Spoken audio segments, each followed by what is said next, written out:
السلام علیکم ناظرین، آپ دیکھ رہے ہیں کشمیر ڈیجیٹل. میں ہوں سید شبیر حسین شاہ. ناظرین، آج اسٹوڈیو میں ہمارے ساتھ جو شخصیت موجود ہیں یہ SDMA میں ڈائریکٹر ہیں سعید الرحمان قریشی صاحب. السلام علیکم سر. وعلیکم السلام. کیسے ہیں سر آپ؟ الحمدللہ. اچھا مجھے بتائیے SDMA کا بنیادی کام کیا ہے اور اس کا مینڈیٹ کیا ہے؟ اسٹیٹ ڈیزاسٹر مینجمنٹ اتھارٹی ایک ایپیکس باڈی ہے. یہ گورنمنٹ کا ایک ٹیکنیکل اور ایک کلیدی ادارہ ہے جس کی ذمہ داری ہے کہ وہ آزاد جمہور کشمیر کے اندر قدرتی اور مین میڈ جتنے بھی ڈیزاسٹر ہیں ان کی مینجمنٹ کے اوپر اس نے کام کرنا ہے. اور پیس ٹائم میں ہمارا کام ہیزرڈ اور ولنریبلٹی رسک اسیسمنٹ ہوتا ہے کہ ہم دیکھ رہے ہوتے ہیں کہ کس علاقے میں کون سا ہیزرڈ ٹریگر کر سکتا ہے اور اس کے لیے جو پریپیئرڈنیس میئرز ہیں ان کو state disaster management authority ensure کرتی ہے. اور اسی طرح جو کوئی ہائی ٹائم آتا ہے تو اس میں ہم اپنا رسپانس میکانزم ان پلیس کرتے ہیں. Basically state disaster management authority man made اور قدرتی جتنی بھی آفات ہیں یا کوئی بھی ایسا ایونٹ جو کہ نارمل فنکشننگ آف لائف کو ڈسرپٹ کرے اس کی لک آفٹر کرنا یہ اس کی ذمہ داری ہے. اچھا 4 سپیل مانسون کی تو ہو چکے ہیں، 4 مزید آنے. تو ابھی ہم نے دیکھا پچھلے جو 4 سپیل گزرے ہیں تو کافی زیادہ تباہی ہوئی ہے، اور اس کا نقصان کا ذرا ہمیں ہمارے ناظرین کو بتا دیں کہ کتنا نقصان ہوا، گھر کتنے ڈیمیج ہوئے، گاڑیاں موٹر سائیکل یا لوگ کتنے شہید اور زخمی ہوئے. دیکھیں پاکستان مونسون کے لیے کوئی نیا نہیں ہے. مونسون ہر سال پاکستان کو اپروچ کرتا ہے، لیکن کلائمیٹ چینج کی وجہ سے اب اس کا امپیکٹ جو ہے وہ بڑا ہارش اور انٹینس ہوتا جا رہا ہے. ایریٹک پیٹرن ہے ویدر کا، اور رین فال جو ہے وہ اس کی فریکوینسی اور انٹینسٹی وہ چینج ہوتی جا رہی ہے. اس سال بھی پاکستان میٹرولوجیکل ڈپارٹمنٹ اور نیشنل ڈیزاسٹر مینجمنٹ اتھارٹی نے انٹرنیشنل آرگنائزیشن اور ان جو ماڈلز تھے ان کو انٹرپریٹ کر کے یہ فورکاسٹ دی تھی کہ مونسون اس سال 15 سے 20% ابو نارمل ہوگا. لیکن جیسا کہ ابھی آپ نے بتایا کہ جو ہمارے 4 سپیل گزر گئے، ان 4 سپیلز میں 73% ابو ایوریج رین فال ہوئی ہے پاکستان میں اور آزاد کشمیر میں.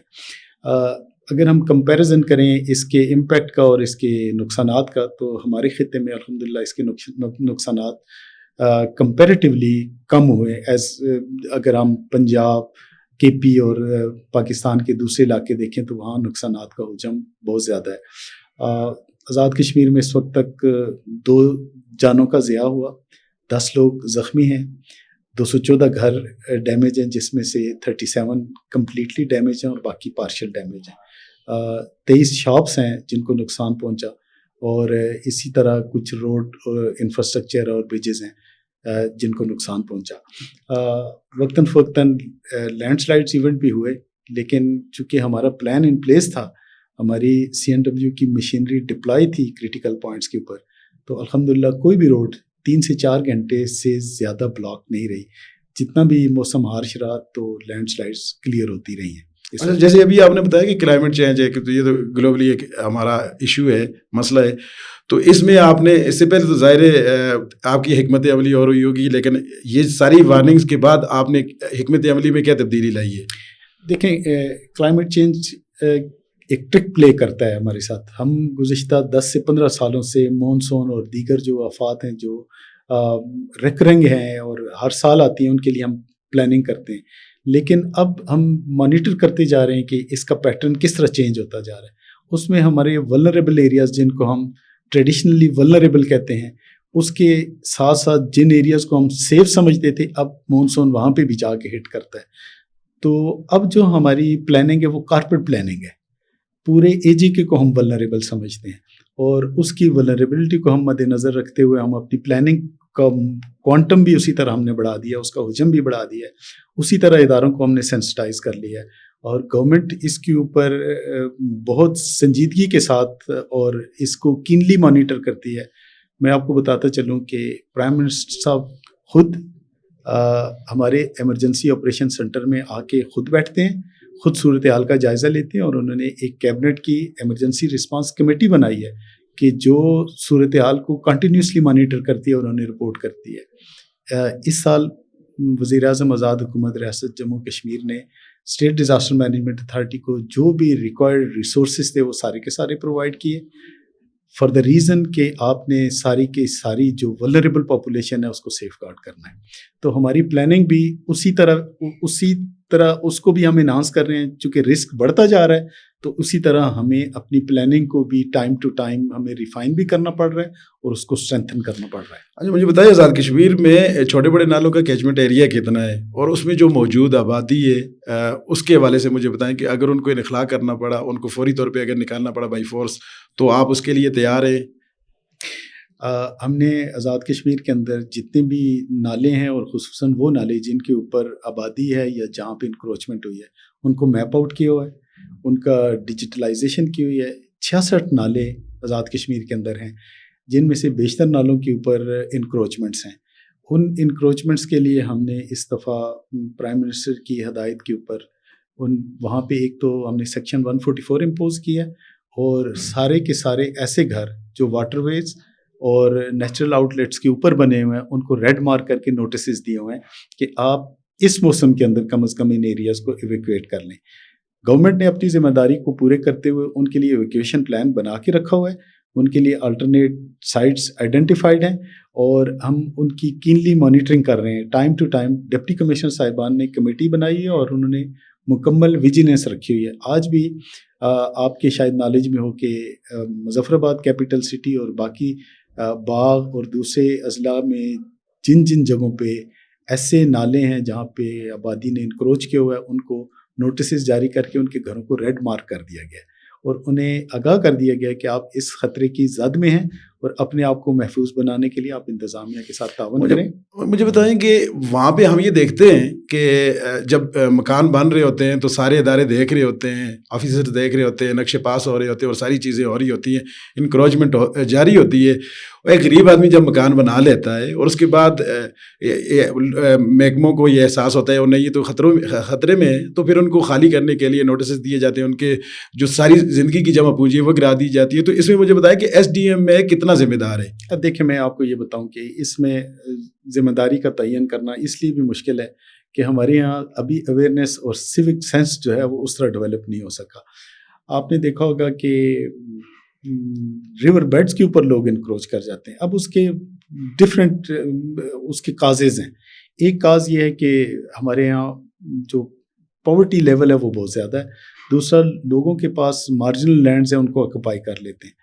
اور سب سے بڑا جو ایشو آزاد کشمیر کے اندر آ رہا ہے وہ اربنائزیشن ہے. لوگ رورل ایریاز سے مائیگریٹ ہو کے اربن سلمز کے اندر آ کے رہنا اس کو پریفر کر رہے ہیں. گورنمنٹ اپنے اور یہ کرونک ایشو ہے, میں آپ کو بتاؤں یہ کنٹری وائڈ ایک ایشو ہے کہ نالوں کے اوپر, ریور بیڈز کے اوپر اور اس طرح مارجن لینڈ کے اوپر انکروچمنٹ ہے. آپ نے سوات کا دیکھا ہوگا کہ کتنا میگا انفراسٹرکچر بنا ہوا ہے. سوات کے اندر ہوٹلز ہیں اور وہ ہر سال وہ ہٹ ہو جاتے ہیں اور گورنمنٹ اس کے اوپر اگریسو پالیسیز بنا رہی ہے. اسٹیٹ ڈیزاسٹر مینجمنٹ اتھارٹی جب سے بنی ہے ہم نے ایک ریور ایکٹ کے اوپر ہم نے کام شروع کیا ہوا ہے. اس ریور ایکٹ میں یہ ساری کی ساری امپاورمنٹ جو ہے وہ کنسرن ڈپارٹمنٹ کو دے دی گئی ہیں کہ آپ نے ان انکروچمنٹس کو ایویکویٹ کرنا ہے. دیکھیں اس سال بھی ہم دیکھ رہے ہیں کہ دریا نے, ندی نالوں نے اور سٹریمز نے اپنا پرانا نیچرل کورس ریکلیم کیا ہے. بھلے وہ ڈی ایچ اے ہو, بھلے وہ اسلام آباد ہو, بھلے وہ کوئی رورل ایریا ہو یا فار فلانگ ایریا ہو. تو اس کے لیے عوام کے تعاون کی اور عوام کے اویئرنیس کی بھی ضرورت ہے اور متعلقہ جو ذمہ دار ادارے ہیں وہ بھی اس کے اوپر کام کر رہے ہیں تاکہ یہ انکروچمنٹس اور یہ آؤٹ لیٹس ایویکویٹ ہو سکیں اور پانی کی قدرتی جو گزرگاہیں ہیں وہ اس پانی کے لیے دستیاب ہو سکیں. نہیں تو وہ جو لوگوں نے جمع پونجی کر کے مکانات بنائے ہوئے ہیں ان کو آپ ظاہر اکھاڑ دیں گے تو ان کے لیے متبادل آپ نے کوئی پلان اس بارے میں دیے ہوئے, حکومت کو کوئی سجیشن دی ہوئی ہے؟ دیکھیں گورنمنٹ کی ذمہ داری بھی ہے اور گورنمنٹ اپنی ذمہ داری کو پورا بھی کرتی ہے کہ وہ اسٹیٹ کے جتنے بھی لوگ ہیں ان کے لیے شیلٹر اور اس کا خیال رکھے. آپ نے دیکھا ہوگا کہ اس وقت تک گزشتہ کئی سالوں سے نالوں کے اندر پانی بھی آتا ہے, تباہی بھی ہوتی ہے اور گورنمنٹ ان کو معاوضہ جات بھی دے دیتی ہے, لیکن کوئی بھی گھر گورنمنٹ نے فورسفلی ڈسمنٹل نہیں کیا. اس کی ریزن بھی یہی ہے کہ گورنمنٹ ایک سافٹ کارنر رکھتی ہے لوگوں کے لیے. میں آپ کو مثال دوں, بیلا ماکڑی میں 30 سے 45 فیملیز تھیں جنہوں نے ریور بیڈ کے اوپر آ کے انکروچ کر لیا. وہ نیلم ویلی سے آئے, گورنمنٹ نے ان کو الٹرنیٹ جگہ بھی دی اور ساتھ ساتھ انہیں ایک فائنینشیل ایڈ بھی دی, لیکن وہ یہ ساری چیزیں لے کے دوسری جگہوں پہ جا کے انہوں نے جگہوں پہ قبضہ بھی کر لیا, لیکن واپس آ کے پھر ادھر ہی بسنا شروع. ادارے کیا کر رہے ہوتے ہیں جس وقت وہ مکان بنا رہے ہوتے ہیں؟ وہ ظاہر ہے ایک رات تو بن نہیں جاتا, اس کے اوپر ظاہر ہے 6 ماہ 8 ماہ سال لگتا ہے. تب سارے ادارے موجود ہیں سٹی کے اندر, تو وہ اداروں کا کیا کام بنتا ہے, ایس ڈی ایم اے کا کیا کام بنتا ہے؟ دیکھیں ایس ڈی ایم اے تو چونکہ انکروچمنٹ کا سبجیکٹ ایس ڈی ایم اے کا نہیں ہے, یہ تو ڈسٹرکٹ ایڈمنسٹریشن اور باقی جو ادارے ہیں یہ ان کی ذمہ داری ہے, وہ اس کو دیکھ بھی رہے ہوتے ہیں, اس کو مانیٹر کر رہے ہوتے ہیں. کہیں نہ کہیں کسی نہ کسی اینڈ پہ جہاں پہ پبلک کی کوتاہی ہے تو وہاں اداروں کی بھی کوتاہی ہوتی ہے. اور اس کے پہ تو اسٹیٹ ڈیزاسٹر مینجمنٹ اتھارٹی کا سٹانس ہمیشہ سے یہی رہا کہ ایسی آبادیوں کو ڈسکریج کرنا چاہیے, وہاں پہ این او سی بالکل نہیں جاری کرنا چاہیے. اس کے ساتھ ساتھ جو سلوپس کے اوپر جو گھر بنتے ہیں, جو سلوپ کٹنگ کرتے ہیں, اس کے اوپر اسٹیٹ ڈیزاسٹر مینجمنٹ اتھارٹی نے جو متعلقہ ادارے ہیں جو این او سی جاری کرتے ہیں انہیں کلیئر کٹ گائیڈ لائنز دی ہوئی ہیں کہ ایک سرٹن ڈگری سے زیادہ سلوپ کی کٹنگ آپ نے الاؤ نہیں کرنی. ریور بیڈز اور نالا بینکس کے اتنے فاصلے کے اوپر آپ نے الاؤ نہیں کرنا این او سی دینا. جو بھی ادارے ہیں جو اس کے ذمہ دار ہیں این او سی دینے کے, ان کے لیے ہم نے ایک اسٹرکٹ گائیڈ لائنز دی ہوئی ہیں. اسٹیٹ ڈیزاسٹر مینجمنٹ اتھارٹی کا کام کوآرڈینیٹ کرنا ہوتا ہے ان تمام اداروں سے, انہیں گائیڈ لائنز پرووائڈ کرنی ہوتی ہیں اور وہ ادارے آگے امپلیمنٹ کرتے ہیں. اچھا, لینڈ سلائڈنگ ہو, سیلاب ہو, یا کوئی بھی اس طرح کا زلزلہ ہو, اس طرح کی کوئی آپ کے لیے رسک, آپ کا ایک رسک مینجمنٹ پلان کوئی موجود ہے اس حوالے سے؟ بالکل, ہمارے ایکٹ میں یہ پروویژن تھی کہ آزاد کشمیر کا ہم نے ڈیزاسٹر رسک مینجمنٹ پلان بنانا ہے. اسی طرح ہم نے ہر ڈسٹرکٹ کا ڈیزاسٹر رسک مینجمنٹ پلان بنانا ہے. یہ پلان 2017 میں بنے. ہر ضلع کا اپنا اپنا پلان ہے, اور اسی طرح اسٹیٹ کا ایک comprehensive disaster risk management plan ہے جس میں پورے آزاد کشمیر کی رسک پروفائلنگ کی گئی ہے, اس کی ولنریبلٹی رسک اسیسمنٹ کی گئی ہے, اور اس رسک کو فورسی کرتے ہوئے اس کو میٹیگیٹ کرنے اور اس کے لیے پریپیئرنیس کے مختلف جو میئرز ہیں ان کو اڈاپٹ کیا گیا. اچھا, مجھے یہ بتائیں کہ چونکہ یہاں پہ آپ کیا جو سٹی ایریا کے اندر اگر خدا نہ خواستہ کلاؤڈ برسٹ ہو جائے یا کوئی اس طرح کی, تو آپ کیا سمجھتے ہیں کہ آپ اتنی کیپیبلٹی آپ کے پاس ہے کہ آپ اس کو فوری طور پہ لوگوں کو ریسکیو کر سکیں, ان کو متبادل جگہ دے سکیں, خیمے, ادویات اور دیگر رہائش کے لیے ان کی فوری طور پہ بندوبست کر سکیں؟ دیکھیں, یہ کلیم تو دنیا کی ڈیولپ کنٹریز بھی نہیں کر سکتے. آپ نے دیکھا ہوگا کہ ابھی امریکہ کے اندر ایک میسو قسم کا فلڈ ہے, اور ان کی رسپانس آرگنائزیشن کی کیپیسٹی سے بھی یہ اسپل اوور ہو گیا. یہ کلیم تو کوئی بھی نہیں کر سکتا جی کہ ہم نیچرل یا قدرت کے خلاف اتنے تیار ہو چکے ہوئے ہیں. اس کے لیے تیاری کا دعویٰ ہم اس وقت کریں گے جب ساری سیوک سوسائٹی, عوام الناس, قدرتی ان جو ماحولیات کو ہم آلٹر کر رہے ہیں, جو فارسٹ کٹنگ کر رہے ہیں, جو ہم نیچرل جو بیلنس ہے اس توازن کو ہم بگاڑ رہے ہیں, جب تک ہم اس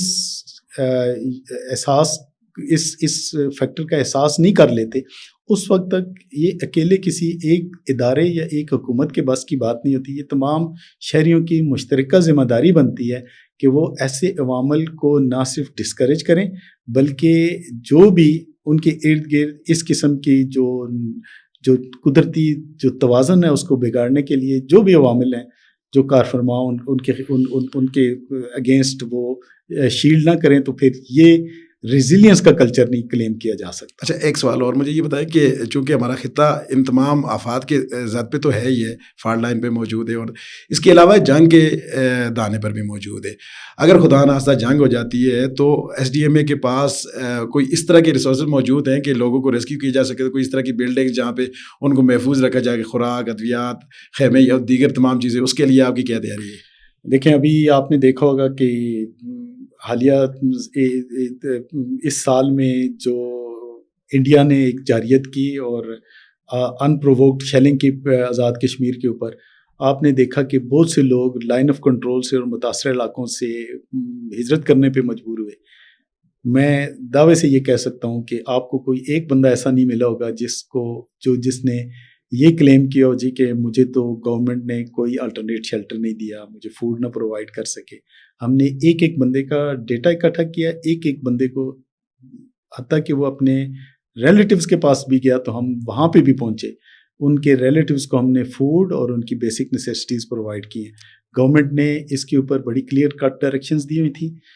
2346 گھر جو ڈیمیج ہوئے, اور جو لوگ انڈین جارحیت میں شہید ہوئے یا زخمی ہوئے، گورنمنٹ آف پاکستان نے اور گورنمنٹ آف آزاد کشمیر نے بلا تاخیر ان کی بحالی کا عمل مکمل کیا، اور یہ ایک سکسیسفل آپریشن ہوا. آپ دیکھیں کہ اتنا جو ڈیمیج ہوا، اس ڈیمیج کی 3 سے 4 مہینوں کے اندر اندر مکمل ریکوری کر دی گئی. یہ چھوٹے لیول پہ جنگ تھی نا، اگر بڑے لیول پہ ہو جائے تو اس کے لیے ذرا بتا دیں. دیکھیں آزاد کشمیر کے اندر ہمارا جو لائن آف کنٹرول کا ایریا وہ 720 کلومیٹر ہے، اور اس کے اوپر 4 سے 5 لاکھ آبادی مقیم ہے. اس آبادی کے لیے ہمارے پاس الٹرنیٹیو ایویکویشن پلانز موجود ہیں، اور اس کو کیٹر کرنے کے لیے ہم نے ہیومینٹیرین ریلیف سٹاک کو انشور کر رکھا ہوا ہے.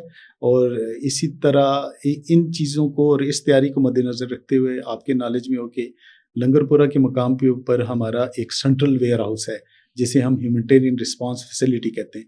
اس کے اندر ہمارا 5000 metric ton humanitarian relief stock اس کو مینٹین کرنے کی ہمارے پاس گنجائش موجود ہے. اور اس جنگ میں گورنمنٹ نے ہمیں ایک اسپیشل پروویژن دی ہے کہ آپ ہر طرح کی ضروریات کو فوری طور پر پورا کرنے کے لیے ہنگامی بنیادوں پر یہ اقدامات کریں، اور ہمیں گورنمنٹ نے اس کے اوپر امپاور کیا. اچھا، ایک آخری سوال، اگر اس طرح کے کوئی حالات ہو جاتے ہیں، کوئی قدرتی آفت آ جاتی ہے، یہ جنگ ہو جاتی ہے، تو لوگ اپنے طور پہ اگر رسک مینجمنٹ پلان بنائیں تو ان کو کیا کرنا چاہیے؟ بالکل، دیکھیں یہ تو کمیونٹی کی بنیادی ذمہ داری ہے، کیونکہ کمیونٹی پہلا وکٹم ہوتی ہے اور پہلا رسپونڈر بھی ہوتی ہے. تو اسٹیٹ ڈیزاسٹر مینجمنٹ اتھارٹی کا یہ پہلا آبجیکٹیو ہے، بنیادی آبجیکٹیو ہے کہ وہ ایک ایک فرد کو اس کے اوپر ٹرین کریں، اور ان کو پتہ ہو کہ میں جس جگہ پہ رہ رہا ہوں وہ ہم کس کس ہیزرڈ کو ایکسپوز ہیں. اگر خدا نخواستہ ایسی صورتحال ہو جائے تو مجھے کرنا کیا ہے. اس کے لیے ہم نے ماس لیول کے اوپر community based disaster management program ترتیب دیے ہوئے. ہم کمیونٹیز کے اندر جاتے ہیں اپنے والنٹیئرس کے ساتھ اور لوگوں کے ساتھ مل کے. دیکھیں میں آپ کو ایک ایگزامپل دوں، آپ کے اس یہاں لوگوں کو بتا دیں کہ ان کو فوری طور پہ کیا کرنا چاہیے. اگر اس طرح میں آپ کے اس چینل کی وساطت سے اور اس فورم کی وساطت سے لوگوں کو یہ بتانا چاہتا ہوں کہ ڈیزاسٹر مینجمنٹ میں ہمارا سب سے اہم اور سب سے افیکٹو بازو یہ جنرل پبلک ہے. تاؤ بٹ میں اگر کوئی حادثہ ہو جاتا ہے تو تاؤ بٹ کے اندر ہماری کمیونٹی ہمارے ساتھ لنکڈ ہے. وہ ہمیں ودن 9 سیکنڈ ہمیں انفارم کرتے ہیں، اور پہلے وہ خود رسپونڈ کرتے ہیں، اور جب ان سے اسپل اوور ہو جائے تو وہ گورنمنٹ کے ساتھ رابطہ کرتے ہیں. اس جنگ میں جو انڈیا کی جارحیت ہوئی، اس جنگ میں پورے آزاد کشمیر کے اندر ایک ایک گاؤں میں ہمارے کمیونٹی گروپس تھے جو کہ ہمیں اس گاؤں کی صورتحال سے آگاہ کرتے تھے، جو ادروائز کمیونیکیشن نیٹ ورک سے باہر ہیں. تو میں نے دیکھا کہ جس یونٹی کے ساتھ، جس ذمہ داری کے ساتھ لوگ اب آہستہ آہستہ بیہیو کرنا شروع ہوئے، تو ہم یہ بات بڑی خوشائن سمجھتے ہیں، اور یہ سمجھتے ہیں کہ آزاد کشمیر کا جو کلچر ہے وہ ایسے ہی بلڈ ہوتا رہے گا. اور ہمارے یہاں ہم اسی لیے دعویٰ کرتے ہیں کہ ہم ڈیزاسٹرز کو تو ایکسپوز ہیں، لیکن ہمارے لوگ، ہماری کمیونٹی اتنی ریزیلینٹ ہے کہ ہمارے اندر یونٹی ہے. تو کمیونٹی کا رول بڑا کریٹیکل ہے، اور کمیونٹی ہمارا اہم امپلیمنٹنگ آرم ہے. اور ہماری ذمہ داری ہے کہ ہم کمیونٹی کو ٹرین کریں، انہیں لیٹسٹ اور روبوٹک جو سلوشنز ہیں ان سے آگاہ کریں، اور انہیں ٹائم ٹو ٹائم اویئرنیس اور آگاہی کے جو میسیجز ہیں، جو ورکشاپس ہیں، ان کے ذریعے اپنے ساتھ انگیج رکھیں. اور اسٹیٹ ڈیزاسٹر مینجمنٹ اتھارٹی کا اس کے اوپر سالانہ کیلنڈر موجود ہے، جس کے تحت ہم ہر سال کمیونٹی میں ریسکیو 1122، سول ڈیفنس، پولیس اور ڈسٹرکٹ ایڈمنسٹریشن یہ مل کے ہر سال اپنا یہ پروگرام ترتیب دے. بہت بہت شکریہ ڈائریکٹر سعید الرحمان قریشی صاحب آپ کا. ناظرین، آپ نے سعید الرحمان قریشی صاحب کی گفتگو ملاحظہ کی. اگلے پروگرام تک کے لیے ہمیں اجازت دیں. اللہ حافظ.